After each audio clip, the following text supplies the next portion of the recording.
你知道这个东西在便利商店一条就要1200多吗？然而在机场免税店购买却可以省下将近一半的费用。而也就是这么傻逼死的优惠，让许多人在回国之后都争相的前往机场抢货，甚至有些人为了赚取更大的利益，铤而走险，才会在2019年爆出了震惊全球的总统专机私烟案。然而在台湾却有一家免税商店，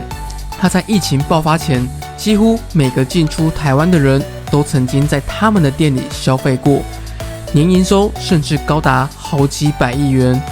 但是在全球封城以及商业活动几乎被禁止的情况下，他们的所有活路都被斩断，就连投资在金门的饭店也无法幸免。但是在这种艰困的情况下，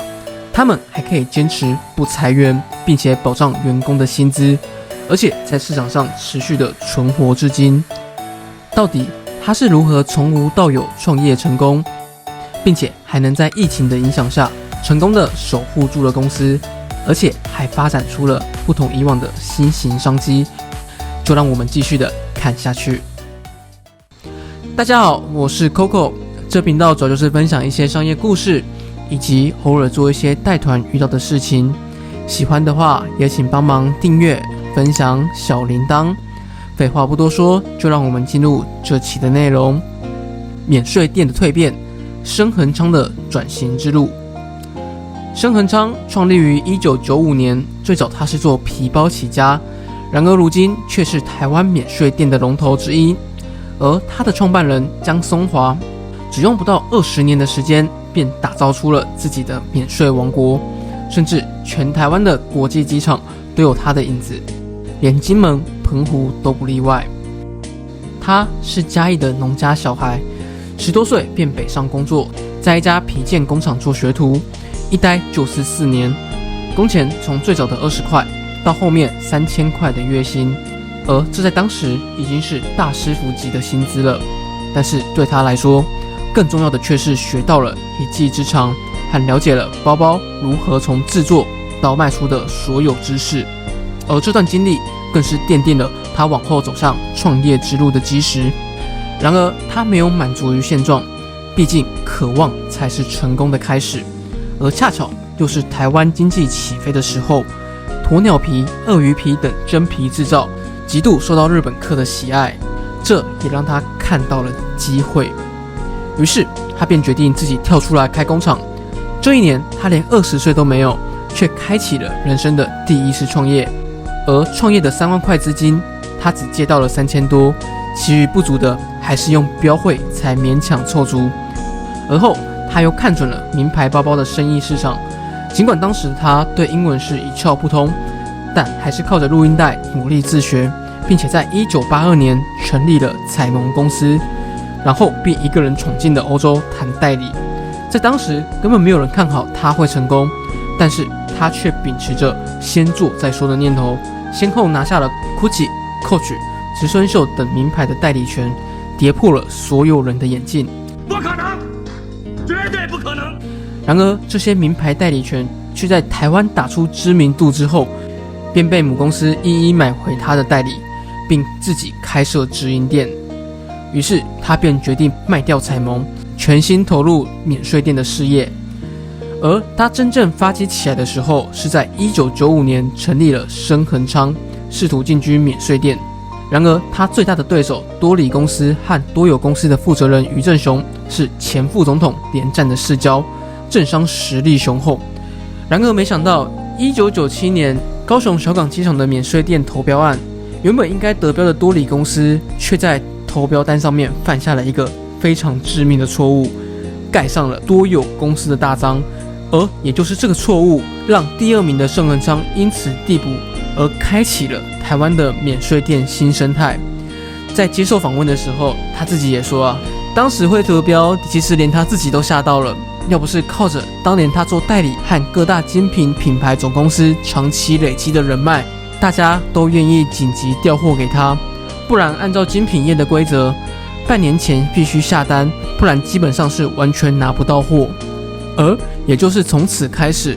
盛恒昌从高雄小港机场一路北攻，不仅攻入桃园机场这个一级战区，甚至连饭店都在其投资的范围，资本额也从4亿元的中小企业到如今已是35亿元的大公司。然而，你知道吗？由于之前的代理经验，不仅培养了他对精品的目光，更是让他对顾客的喜好能清楚辨别。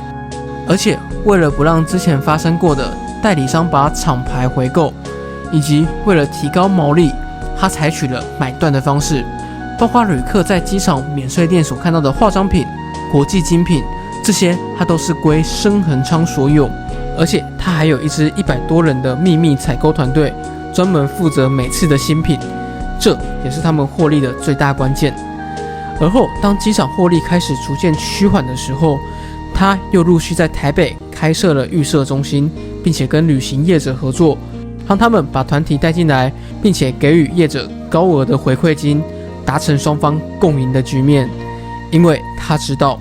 不是每位旅客都有时间在机场购物的，但是如果跟旅行业合作，不仅可以在自己的门市做预购，更能精准的锁定客户，留下客户的资料，而且后面在机场的取货模式，更能让客人觉得方便。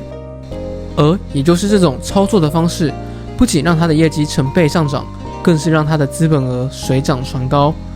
然而没想到2020年的一场疫情却彻底打乱了他们所有的布局，从最初管制飞往疫区的航班，到后来全面封锁，连离岛的国旅都被影响，